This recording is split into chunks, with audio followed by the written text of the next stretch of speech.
great, it's another bass podcast. Hello there, and welcome to Oh Great, It's Another Bass Podcast. Hello Sam. there. Oh, well, I'm Samuel. Yeah, you're Samuel, and I'm Erik. And today we have our second guest, our first female guest. Yes, and it's a very special guest because it's my sister-in-law. And she wanted to be on the podcast to ask the questions that non-bass players will ask of bass players. And we thought that was a very fun idea, so we roll with it. Yeah. Yes. Lynn, introduce yourself. Hi, thank you for having me on your podcast. My name is Linn. I'm Sam's sister-in-law, as he said. I'm also known as this podcast's biggest fan, which is a great honor, of course. So, as your biggest fan, I'm thrilled to be here. We're Cool. excited to have our biggest fan here. Yep. Our only fan, as far as we know. So that's... Indeed. For now, so I'm the first biggest fan. Yeah, exactly. And that's quite an achievement, I must say. Let's not beat around the bush, I think. Let's dive right into your questions because, you're married to a bass player and your brother-in-law is a bass player, so... Well, I'm married to a guitar player, I'm afraid. Oh. He's dabbled in bass, but I won't say he's a bass player. That's kind of Sam's expertise in this family. But I'm a complete layman, and as Sam said, I love listening to your podcast, even though I can understand about 20% of what you're talking about. But I'm mainly just chuffed to know somebody who has a podcast, and I really enjoy listening to both of you. Thank Very you. nice. Well, have you ever played bass? Like, ever tried, picking one up? I have. I went to a musical high school, the same Okay. one as Sam and his brother went to. So I did a bit of bass playing there, but I don't listen to any recordings, please. Well, let's just get started with the questions then. Yeah. Great. So as I said, I'm a layman, and you've been talking about a lot of very technical things on this podcast, which is great for other people who are into bass playing and know exactly what you're talking about. But I feel there might be some listeners out there who are a bit more in my party, maybe. And even so, there may also be experts out there who have been thinking about a few things, but maybe are too afraid to ask these questions. So let's channel them through me. Yeah, let's do that. Yes. All right. So I want you to keep an open mind and to give a lot of your experiences around these questions. Okay, so I'll start you off with an easy one, sort of to get into it. And I'll start off with a conception or perhaps a prejudice that I think many people may think, but as I said, are too afraid to ask, but not me. Well, anyway, as is known, the bass, it only has 4 strings, right? Yeah. The guitar has 6. Yeah. I've got that. Great. Let's check. Does that mean that the bass is actually a lot easier to play? And do players simply go for it because it's the easier option? I'll start. Can I go first? Okay, you go, Yeah, go I'll first. start. No, here's the thing. The bass fills a completely different role than a guitar. It is called a bass guitar, so obviously they have a connection. And, the 4 regular strings on a 4-string bass are the darkest strings on a regular 6-string guitar.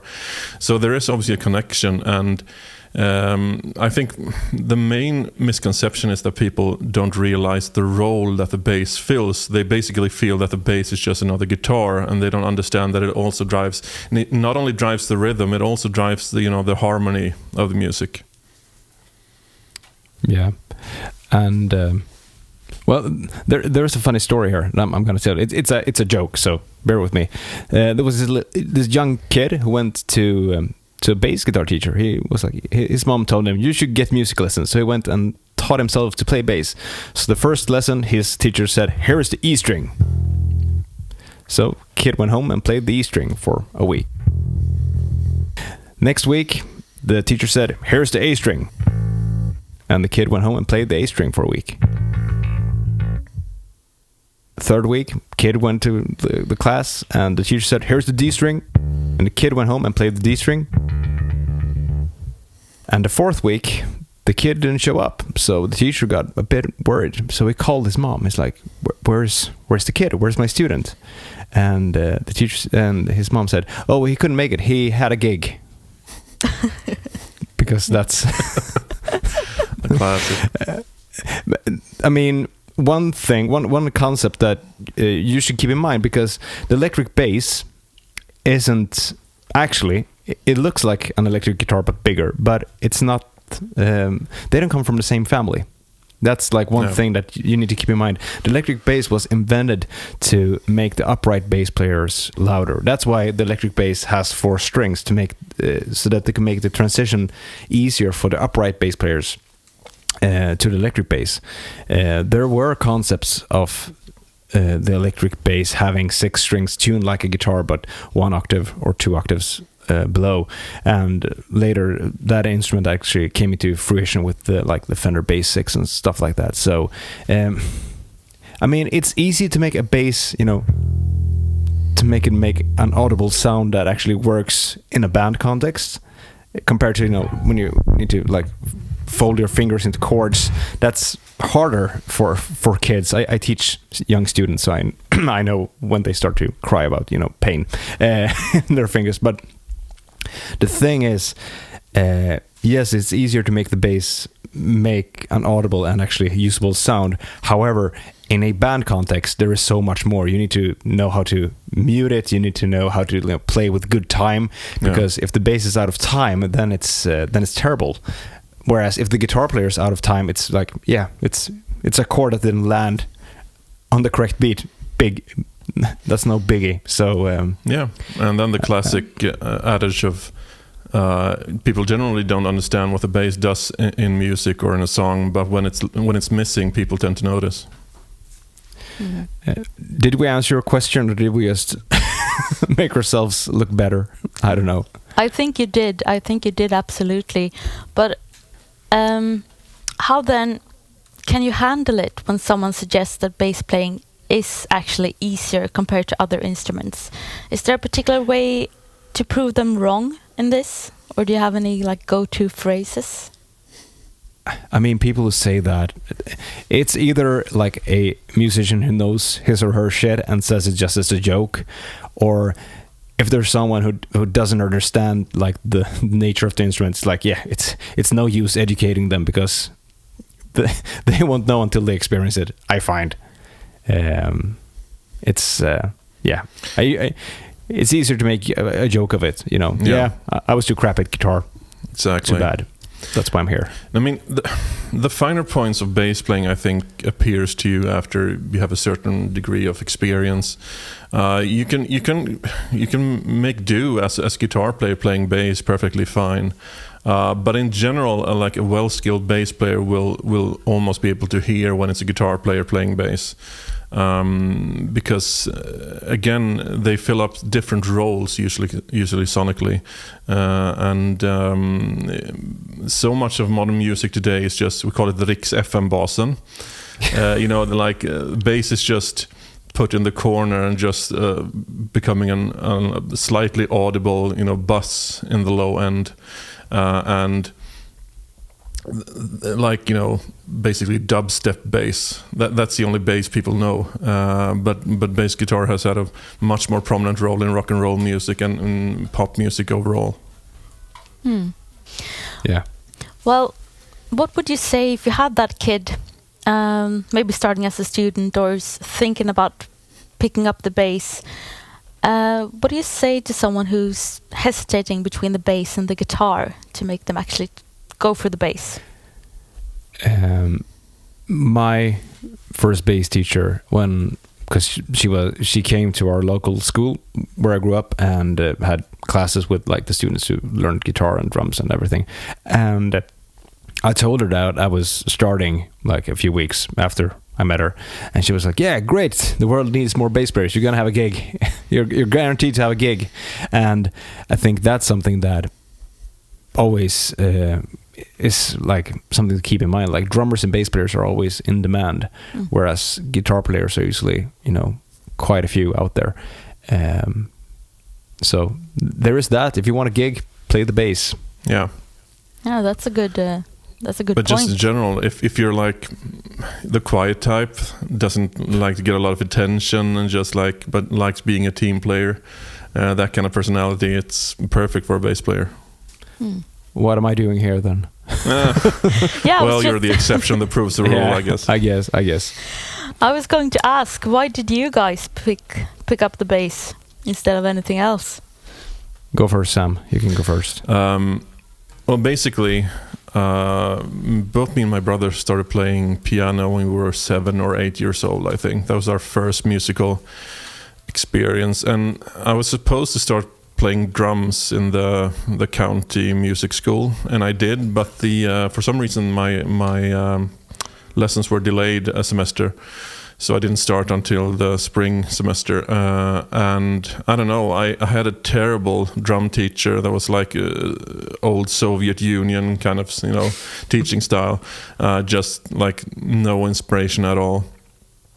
And basically my brother started a band and needed a bass player, and I started playing drums, but I switched to bass somehow. I can't remember exactly when, but then it just kept going, basically.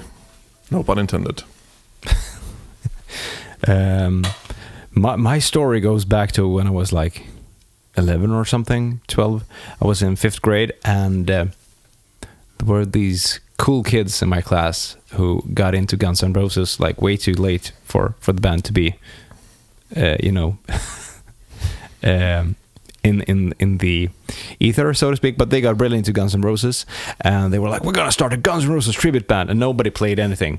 There was one guy who played a bit of piano, and he was gonna be the Axl Rose guy because Axl Rose played piano in a video, so he was gonna be the singer, and one of the cool kids got to be the guitar player because Slash. And I told him, like, I've got a bass at home because I did. My uncle used to play bass or play bass.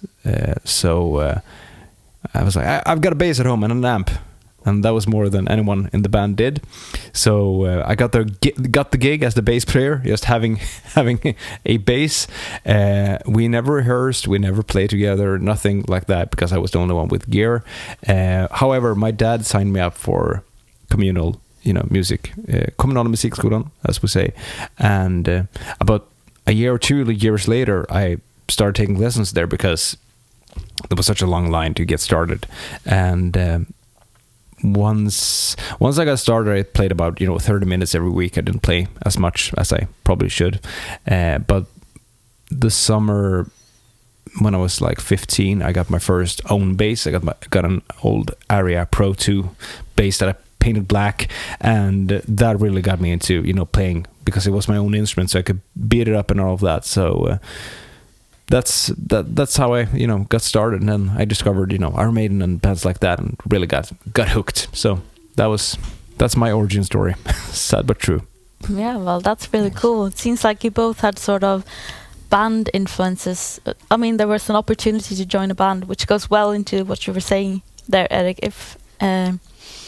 If you want to play the bass, you will always have a position in a band waiting for you. Yeah. Yeah, it's also a motivator. Thank you. That's really interesting to hear. All right, well, second question here, and Sam's already mentioned it. There's a stereotype that bassists are failed guitarists. I did not say this first. Let me just be clear about that. And be honest here, deep down. Are bass players secretly or subconsciously generally jealous of the guitar player? I mean, No. Be honest.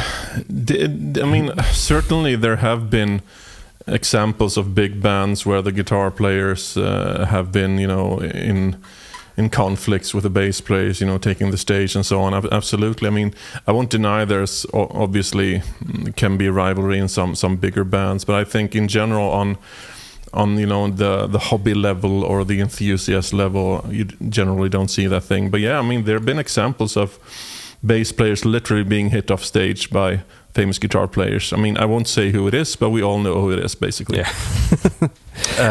It happens, absolutely. There's a Canadian YouTuber that I've been working a bit with called Glenn Fricker, and he said something very suitable about this, that if you have a band, you form a band, and the good guitar player gets to play guitar and the shitty guitar player gets to play bass, then you have a shitty bass player, because you need a solid bass player to like keep the foundation down with the drummer. So yeah. I don't think, I mean, once you get past a certain point, I don't think bass players are jealous of the guitar player. It's like, I don't know, baseball or football or what have you. You have your positions and you're supposed to work with them. And I mean, sure, there are, I don't know any terms in sports, but someone who's by the goal, who wants to be playing out, more offensive. There's always that, but in general, I think if you're a bass player in a band and you got a bass and you got an amp and everything, I don't think you're that frustrated as a guitar player. No, but the sports analogy is good, because I see a bass player as the libero role, the trequartista, or the defensive midfielder, basically. Because again, the bass player is the link to the drummer. The bass player is also the link to the vocals, because the root note determines the harmony, and it also gives all the musicians something to rhythmically adhere to in the band. So lose a bass player in a band, and you basically lose your manager of the band. We're the glue that keeps the band together, basically. Yeah, exactly. The glue between the rhythm and the harmonic structure of the song, if you will. Yep. And you have your role, and sometimes you can take a solo, but usually you're standing there. Or you play Flight of the Bumblebee. Yeah. All right. Not today. Yeah, that's big of you. Each see your important roles in the band. It's good to hear. Well, there's also another prejudice, which I also think that Sam actually mentioned, that bass players are humble, modest people who don't mind really keeping in the background, perhaps don't mind being this glue that you talked about. Do you agree to this prejudice that bass players are generally humble, modest, backgroundish people? Usually, I think so, yeah. I mean, take two of the biggest rock bands of the 70s, Led Zeppelin and The Who. Especially The Who, you had, John Entwistle, the Ox, who literally stood still like a statue during the gigs. When, Keith Moon were throwing cymbals and stuff on stage, he stood like a big tower of bass. And same with John Paul Jones. He was known as the calm and quiet type. Yeah. Then again, if you have the Beatles, with Paul McCartney being like one of the, if not the most famous and successful musician in the world, and I think he's a quiet type, if you will. And I mean, there are so many exceptions of the rule, and there is always the stage persona, I guess. Like, you have your stage identity and the way you behave on stage, and there is also a persona that you got off stage, because you want to put on a show and all of that. And I mean, but there's also the fact that if you live out your rock and roll fantasies on stage as a bass player, might actually interrupt the song, or ruin the flow and stuff. Yeah. So in general, you keep in the pocket, because that's how you keep the song together, and a lot of that comes with the body language. I mean, you can be extroverted and be a bass player. Obviously, it's not a problem, but generally, people won't notice it anyway. No, I think we said this in one of the earlier episodes, that the only time that people notice is the bass player is when he's making a mistake, or she's making a mistake, and that's true, because that's pretty much how it is. And I guess that goes with the persona to a certain extent, but I mean, yeah, I don't know. I'm not that quiet and modest of a person. I think I'm pretty outgoing. So yeah, same. I don't know. At least on stage, I'm very, very outgoing. Yeah. So. All right. Yeah. So yeah, reading between the lines, there may be some truth to it, that you may be a bit more calmish outside of the band also, but perhaps not. There are exceptions to the rule here, obviously. Yeah, I mean, it's like saying that the drummer always has ADHD and the keyboard player is a nerd and the guitar player has got, That fits. That fits with my... Yeah. And both me and Erik happen to be both like the biggest nerds ever, so... And I got plenty of ADHD as well, so I guess it's... Oh. Right, so do you dabble in the drums too then, Erik? Thank you. Yeah, I'm a frustrated drummer, is what they say. I'm better in theory than I'm actually behind the kit.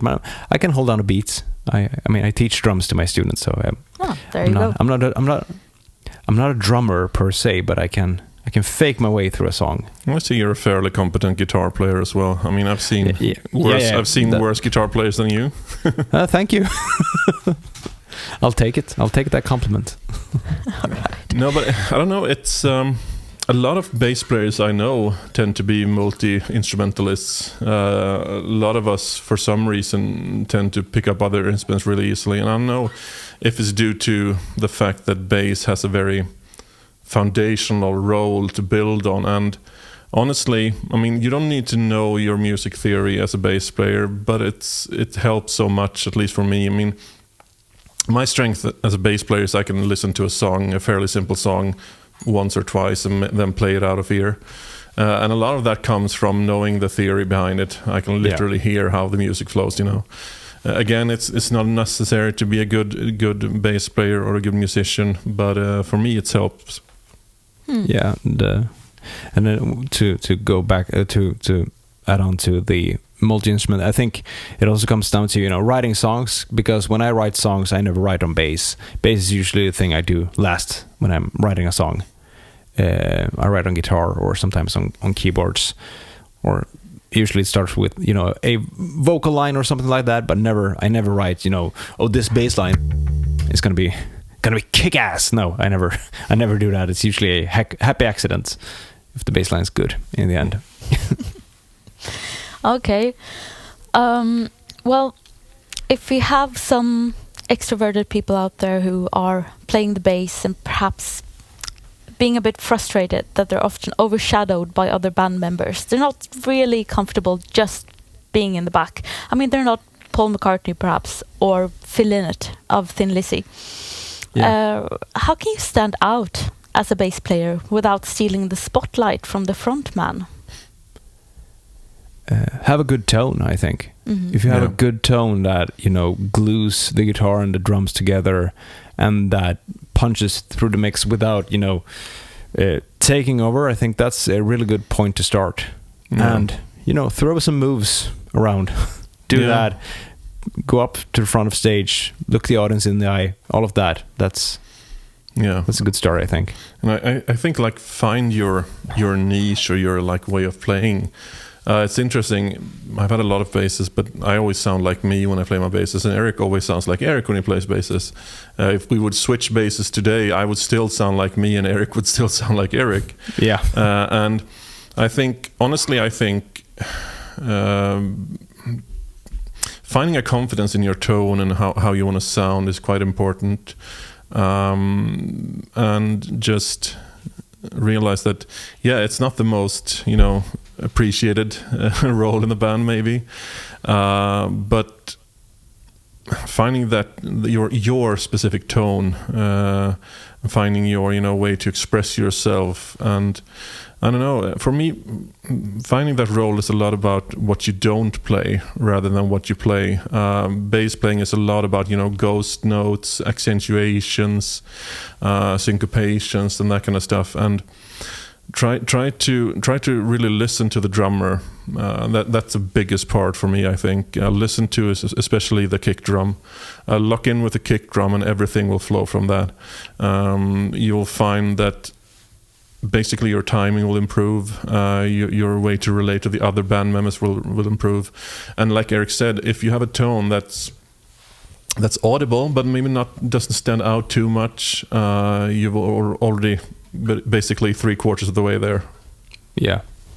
and like analyze the band that you're in. If you're a 3-piece with, you know, guitar, bass, drums, maybe have a bigger tone with maybe some distortion and whatnot to fill out the void. And if you're in a, you know, 10-piece band with a horn section and 2 guitar players and keyboard player, maybe dial things down and find your spot. But, you know, I think tone is a very good place to start, and a lot of bass players don't care about their tone, sadly. Yes. They like, yeah. And one very important thing is take care of your instrument. Basically, the bass is already difficult mechanically to play. Thicker strings, you know, heavier fretting for your fretting hand. Find a string set that works for you. Find the right gauge, you know, the right thickness of the strings. Find if it's nickel or stainless steel that works for you, or flat wounds. And most importantly for all, the first time you get a bass, go to a professional luthier and get it set up properly, because that can literally determine everything about how a bass both sounds and plays. Yeah, and learn how to do it yourself as well. Yes. So that you don't have to, you know, if you're out on a gig and you snap a string, know how to change your strings. That's yes, that's a big thing too. There's very common misconceptions that you have to have like a mile-high string height and really thick strings and attack the strings really hard to get a good tone on a bass. I have no idea where that comes from, to be honest, because you lose pretty much all your sense of dynamics if you play too hard all the time. So have a well set up instrument, because you don't need to fight the instrument, in my opinion, and that's usually what can hinder a young bass player, you know, learning bass, feeling like they're not getting anywhere, is the bass is in the way, basically. So have it set up from the beginning, and it makes it so much easier. And have fresh strings if you can afford it. That's great advice. Yeah, really, like, take care of your instrument, take care of your strings, find your tone, everybody out there, and don't be afraid to make some moves. No. I'll take that to heart if I ever join a band. Just don't be like Flea and wear no clothes. Who? Flea from the Red Hot Chili Peppers. Flea, the bass player for Red Hot Chili Peppers. Right. Which is basically the only bass player people know. Yeah. Okay, so keep your clothes on, people. Please. Yes. Don't be like Flea. Yes. Okay. That's great advice, everybody. Okay, so you already talked a bit about the bass player's role alongside with the drummer, like creating this sort of backbone of any band. How can you actually build a good relationship with the drummer? Do you have any experiences of when it's worked well versus poorly? I usually, like, before a recording session or, you know, wine and dine? big gigs. Wine and dine the drummer? Yeah, just one-on-one. Just bass and drums. Just sit down and rehearse. Yeah, I said wine and dine. Wine and dine, yeah. No. Yes. Okay, no. Scratch that. Not the wine and dine, but yeah, you could do that as well, but after rehearsal, preferably. But yeah, just sit down, bass and drums, run through the set, run through the hard parts, run through the easy parts.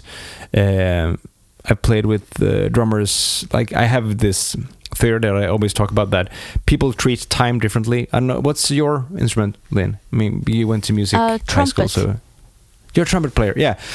Trumpet is a very good example, because there are trumpet players who are ahead of the beat and some who are behind the beat, and some, you know, it's, you know, phrasing and all of that. And I find that every musician on the planet treats time a wee bit differently. And some drummers play behind the beat, some play ahead of the beat, and some are, you know, just metronomically dead on. I myself, I'm a bit ahead of the beat as a bass player, and the drummer in my best-selling band, Kalle Björk, is a great dear friend, and we played together for over 10 years now, and he's behind the beat quite a bit. He's like really, really behind the beat. He's got like, he's played a lot of Toto and, you know, slick stuff, and he's really, you know, solid drummer, but he's behind the beat, and I'm ahead of the beat. So we had to, when we started out, we had to sit down for hours playing together, just, you know, to lock in perfectly. I mean, when we had like big rehearsals, it sounded, you know, we played the same song. It wasn't that, but, you know, those milliseconds of, you know,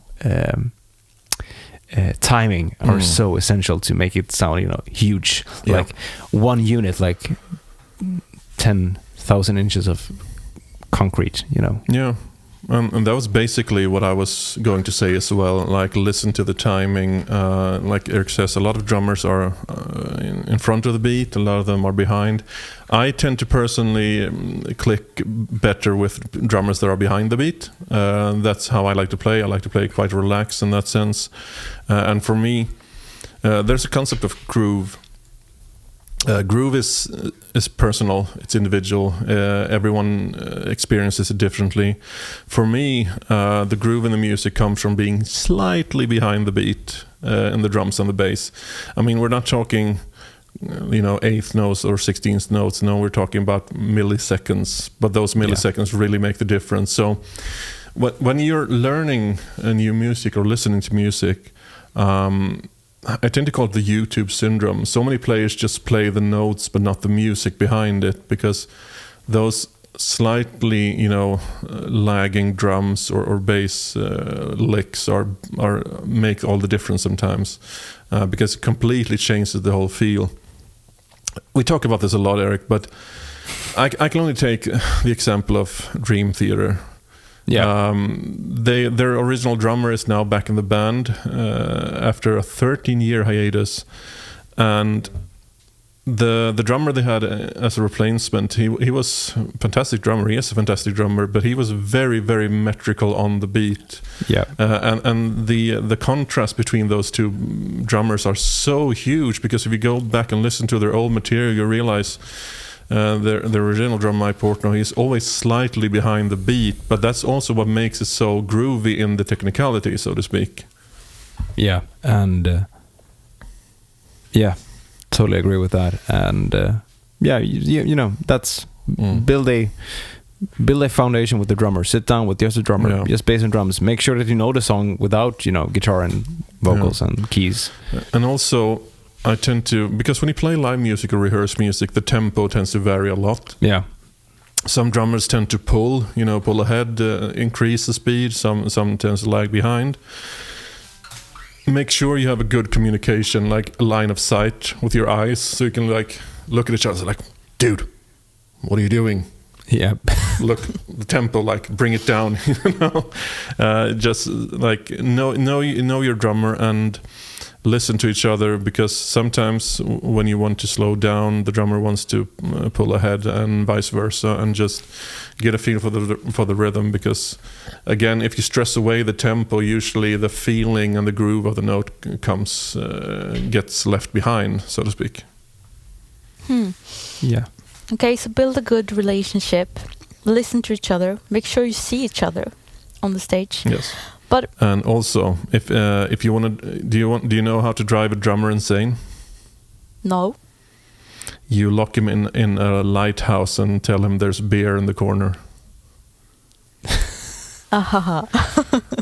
Yes, classic. It took me a while. Drummers are stupid, everyone. That's the joke. Yeah. And so am I. Yeah. Okay, so well, just I was thinking about something, because Sam said you were slightly behind the beat, and Erik, you were a bit before the beat. Yeah, ahead of the beat. Yeah, ahead of the beat, sorry. And if you're playing with the same drummer, do you have to change? Or what has to change? I mean, how do you... I'm usually the guy who settles. I'm a nice guy, so I tend to bring my ADHD down for those occasions. So I try to be nice and be a team player. But yeah,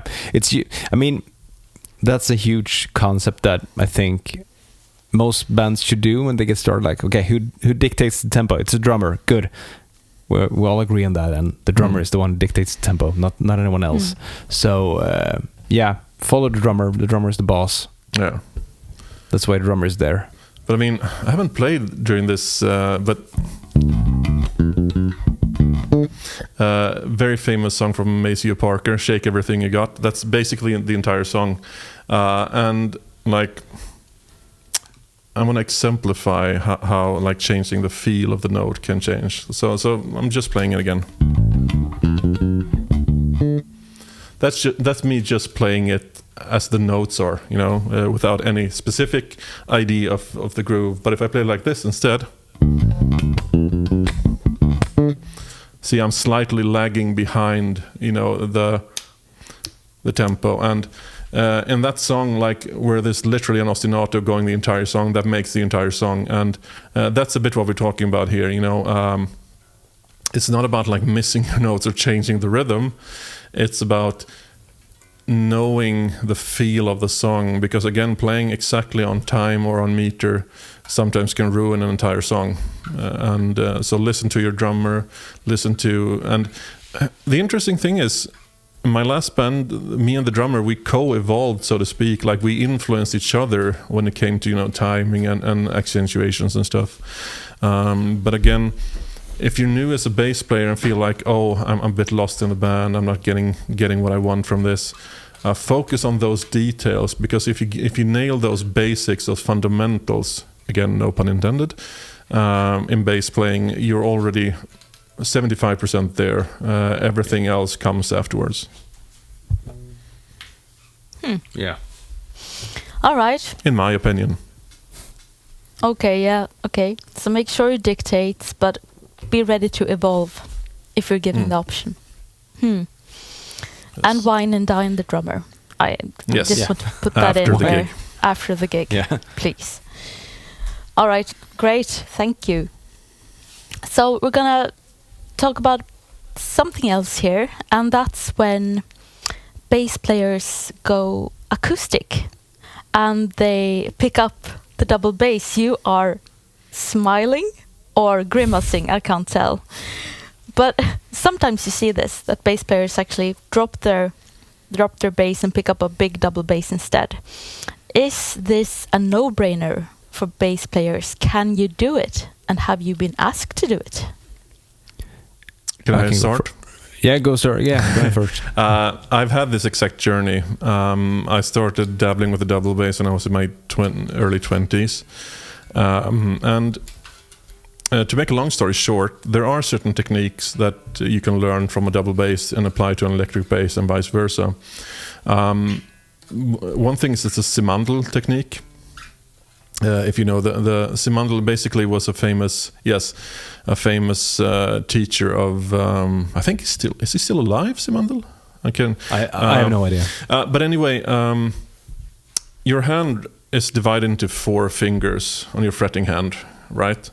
A lot of bass players tend to, in their early days, put 1 finger on each fret, which in the low registers is very, very demanding for your fingers and cause you a lot of pain.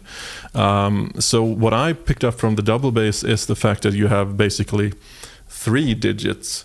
You either put your, see if I say this correctly, you have like 1, 3, 4 or 1, 2, 4.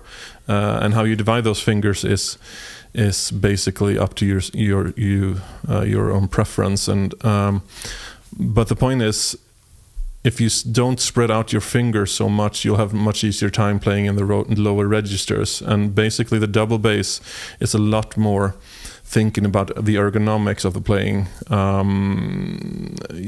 It's not so much about hitting the correct intonation. That's usually very easy because you have an ear and you can compensate in real time. But for me, learning double bass, I mean, it's the same tuning, so it's the same instrument, but you have to think a lot differently when it comes to how you approach your fretting hand.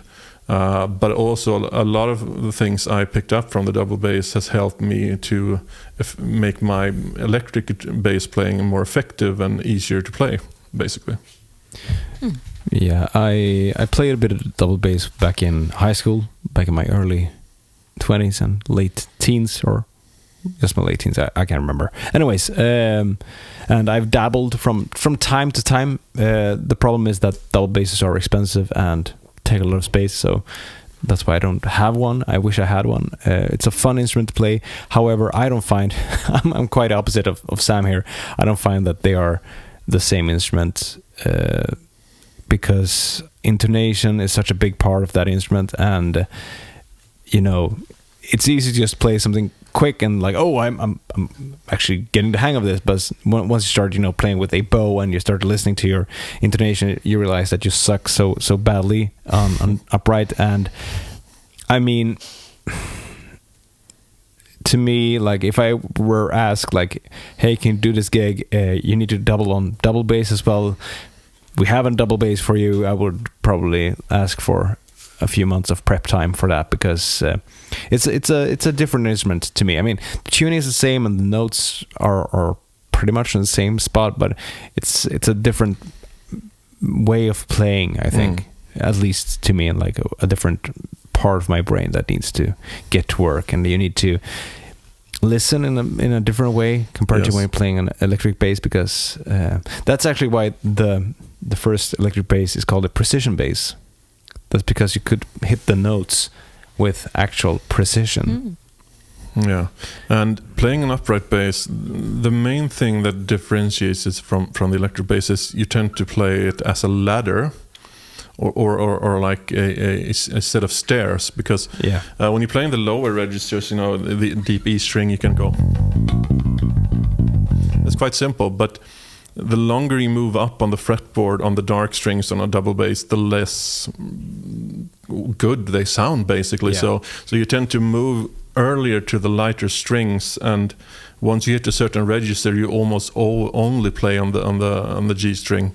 Whereas on the bass, you tend to think more universally. You can play the E string on the 12th fret and make it like a nice, and it still sounds pretty good. And that's a big difference with the double bass, because once you reach those heights on tonally and on the fretboard, the string action gets so high it's almost impossible to play anyway. So you think a lot more like a gradient, like a slope, basically. Whereas the electric bass, you think more parallel, I would say. Yeah, that's a good analogy. Yeah. All right, so it's maybe it's not an impossibility if you were to be presented with a double bass, but please give some time for practice before. Yeah. And I always thought, okay, maybe this is doable, but then they present you with a bow. How on earth? Yeah, then I would need a month, a year of prep time, because bowing is like a whole different technique. I think it's like, I don't know, like the difference between a trumpet and a saxophone, I guess you could say. Like suddenly you gotta read to blow on. Like you need to find that's woodwinds versus brass. Woodwinds, exactly. You go from brass to woodwind. Like you get this, like it's a wind instrument, but it's different. So I think it's the same with the bow. If you're like, you need to play with a bow, okay, it's a whole new thing. Because bowing is such a huge, like it takes years to get that properly done. And you might have studied a French bow and they give you a German bow, and that messes you up. For those of you not in the know, basically it's mostly for double bass, but it's also some cellists.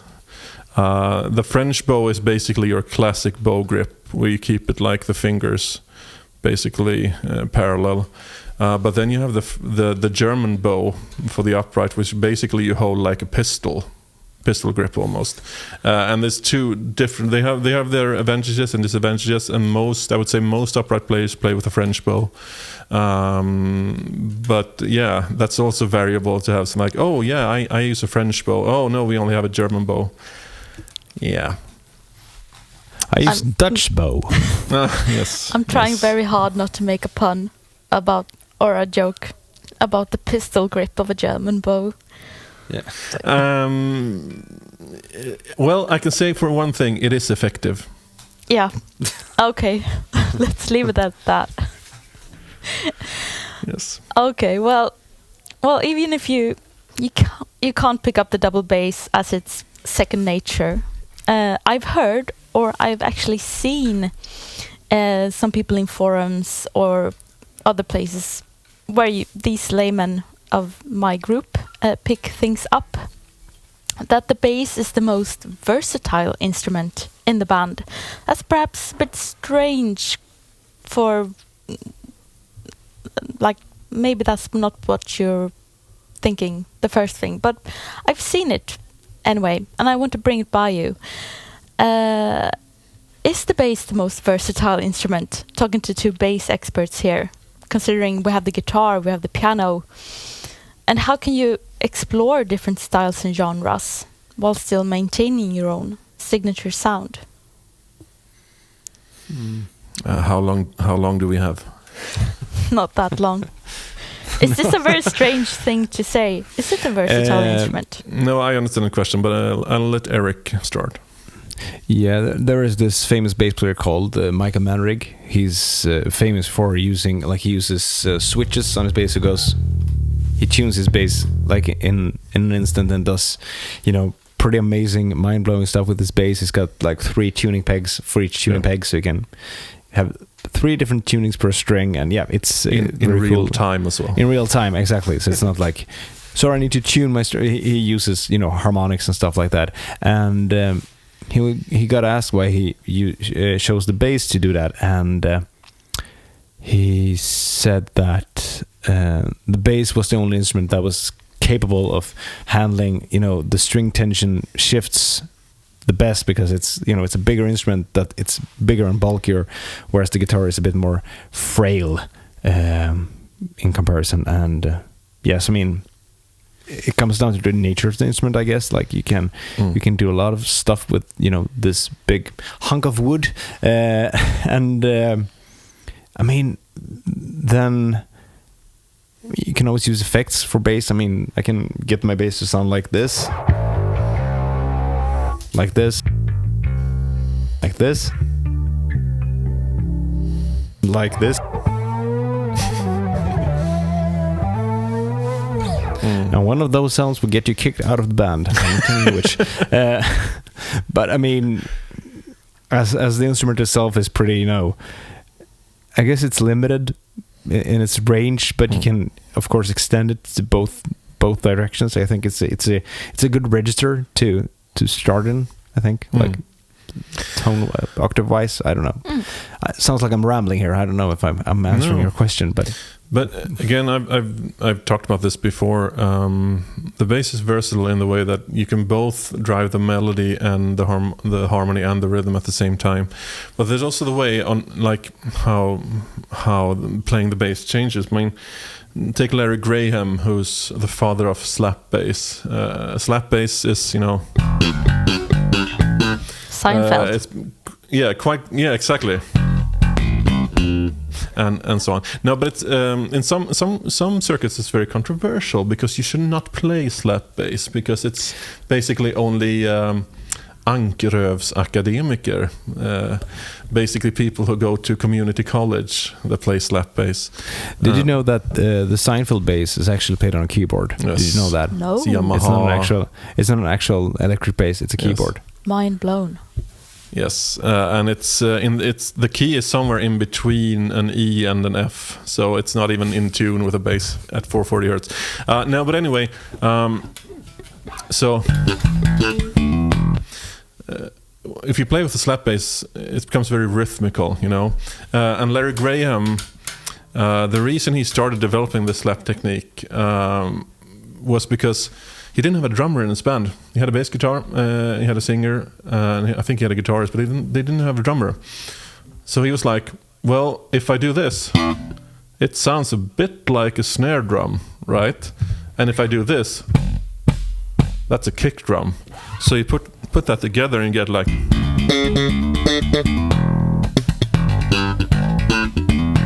And my point is, that sounds completely different than just doing like... Because that's what people think bass guitar do most of the time. And then you have, like, again, Paul McCartney, who plays very melodically, because he thinks in melody more than, bass most of the time. And I wouldn't say it's versatile, because usually you can't just sit down with a bass and play a song like a troubadour with a guitar or a piano. It's not versatile in that way. I mean, you can do it, but it's not optimal usually, but it is versatile in the way that the way you approach the bass or how you play the bass can totally change the feeling of a song. And that's what you as a young bass player should bring with you. Like you dictate how the music sounds, basically. And like Sting said, we're in C until I say so. Yes. That's great. Yeah, you actually changed my mind. I think it is perhaps the most versatile instrument in the band. Yes. Now you heard it. It's decided. Bass is the most versatile instrument. Said in a bass podcast. Keep that in mind, kids. So it has been said. Don't keep that in mind, kids. This is the truth. Yeah, and we haven't even gone over things like tapping, and there's so many bass techniques that are just great to get kicked out of the band with. Yes, exactly. Just do this, kids.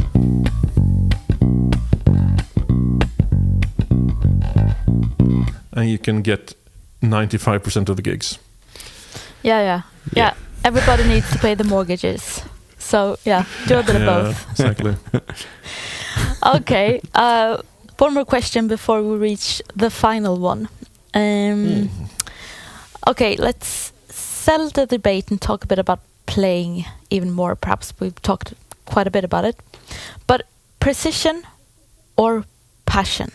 Is it more important to play every note flawlessly or to infuse your playing with emotion, even if it means imperfections? Passion. Definitely passion.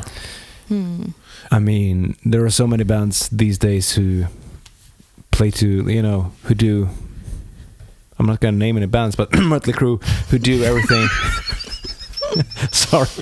Sorry. But yeah, I mean, you see all of these big famous bands who like mime their shit on tape. I guess it's like from a fear of not being able to perform flawlessly or whatever, and perfection always gets boring. Like if you record a pop band, and you auto-tune the vocals, you timeline the drums, you make sure everything fits within the box so that the AI can clone it later on, then it gets boring. And I think the beauty of music is in the human flaw. I think that's something that AI will never be able to recreate. I think like the flawness, the beautiful flaws of our humanity. Yeah. However, with that said, a mistake. You shouldn't be sloppy. Yeah, you shouldn't be sloppy. But also a classic mistake that does like wonders for a new bass player is when you're fretting the note. Basically, you want the fretting hand to be on the fret itself or as close to it. Because if you play a note, I mean, my bass is very well set up, so it sounds pretty good anyway. But like the closer you get to the fret, the better your tone will be. And if you fret, you can hear it, the tone almost disappears in the end.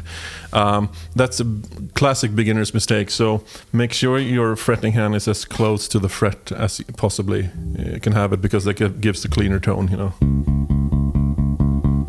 But otherwise, absolutely passion. And again, like Erik said, sometimes people just play the notes and not the music, and it's okay if you miss a tone. We all do it. Even big musicians do it. Again, does it hurt the music overall? Usually it doesn't. And I don't know, we have a focus in society on being correct and being right, and holding our compositions, not musically but like socially, holding up a facade, so to speak. And when that facade breaks and we make a mistake, it matters how you handle that. And again, was it Miles Davis who said there are no blue notes? Or one of the big famous jazz musicians said there are no wrong notes, just notes you pass by, basically. And again, a bass player is a lot about chromatic steps, half note steps, and the right note is only a half step away. That's a very good advice, Yeah. Then again, I told my students this when they were picking up the bass in class. Like, okay, imagine that you're at a beautiful wedding. Sorry about this being a very childish joke. But imagine that you're at a beautiful wedding in a church or what have you, and you suddenly feel that, okay, you need to pass gas, so to speak. You need to fart. And you pray for your life that it's going to be just, silent but deadly. And it's like the most loud fart that you've ever made, and everyone's looking at you because they know that you did it. And that's what it's like when you play the wrong note on the bass. That's everyone, you got the G major and you play the F sharp. It's like Yep. And everyone will know that it's you, and that's the only time that people will notice that the bass player is there. But like Sam said, it's only a bend away from being correct. It's only a half note, a bend, or a fart away. Yeah. Yes. And when you make a mistake, look at the drummer and look angry. Yes. Like, why did you do that? Why on earth? No, but again, and there are some musicians that can combine, the flawless technique and the passion. The guitar player we talk about a lot is Guthrie Govan. He's a guitar player, and he has this wild combination because everything he does is technically flawless, but it's also so freaking groovy. Like every single note is exactly where it should be. His timing is impeccable, but it still swings, and he's also got a lot of funny sense of humor in it. Yeah. There are people who can combine both, but I think a good measure of both is always good. Again, in a mix, in a band, some small mistakes won't be noticed, And just laugh it off. When you make a mistake, just laugh at it, because nobody died, hopefully. Yeah. So just laugh, because everyone makes mistakes. Unless you're in North Korea, maybe. Yeah. Oh, damn it. It's exception to the rule. Okay, well, thank you. I think we agreed that passion always trumps precision. All right, well, we've reached the final question. It's more of a personal sort of question, perhaps. And that is, who is your favorite bass player and why? And I have 3 things here. The favorite bass player that you should say, I'm going to give you some examples. The one you'd like to say, and the one you actually like due to personal reasons. For instance, the one favorite bass player that I should say as a complete novice, as a layman, should perhaps be Paul McCartney, because I should know that he is a bass player and the most famous Beatles bass player of time. But the one I would actually like to say is Phil Lynott from Thin Lizzy, because I think he's awesome. I would like to have him as my favorite bass player. That goes well with my image of myself. But the one I actually like right now is, do you play video games? I play a lot. What did you say? If you play video games, because I play a lot of video games. Yeah. I play Alan Wake. Okay, I haven't played it. No, I played Alan Wake 2. And there's this band called Old Gods of Asgard. And the bass player there is Odin. And he's my actual favorite bass player. Because he's adorable. So that's my would like, and actually like. Who are yours? Sam, go first, you. Who you should say if you don't want to get beaten is probably Cliff Burton from Metallica. And wait, what was the 3 categories again? Should say, would like to say, actually have as a favorite bass player. Oh, okay. Well, you should say Jaco Pastorius, I think. My second and third options are both Anthony Jackson. I see no difference in those 2 categories. And to explain why, basically, Anthony Jackson, you don't know you've heard him, but you basically heard him. He's one of the most recorded bass players in bass playing history, and he's also one of the most person able to blend technicality, and innovation in a way for bass playing. And he's, I mean, if you say Anthony Jackson, nobody will know except a bass player, you know. But there are so many bass players just valued for, oh, they make a cool lick with a lot of distortion. Oh, they're the greatest bass player ever. But it's so many bass players that are actually playing guitar on a bass for me. And my two choices to the second and third question is Anthony Jackson. And it would be easier to list who he hasn't played with than who he's played with, basically. You know, money, money, money, money. That song. That's Anthony Jackson playing bass on his what does he call it? His career bass, his wife or something. I can't remember, but he basically built his own bass. And again, so many people just know, you know, the big bands bass players like Flea or Cliff Burton in Metallica, or early Metallica, and there are so many bass players out there that have done and do a lot of things for bass playing in general that people won't notice. So Anthony Jackson will always be my answer to that question. Okay, cool. Okay, so it was he should say. I should say Lee Sklar, who you probably heard as well. He's super famous. Famous is the wrong word, but he's a super well recorded studio musician in LA. He's played with, you know, if you name a band, he's played with them. He's amazing. I love his playing as well. So I would like to say that's a hard one.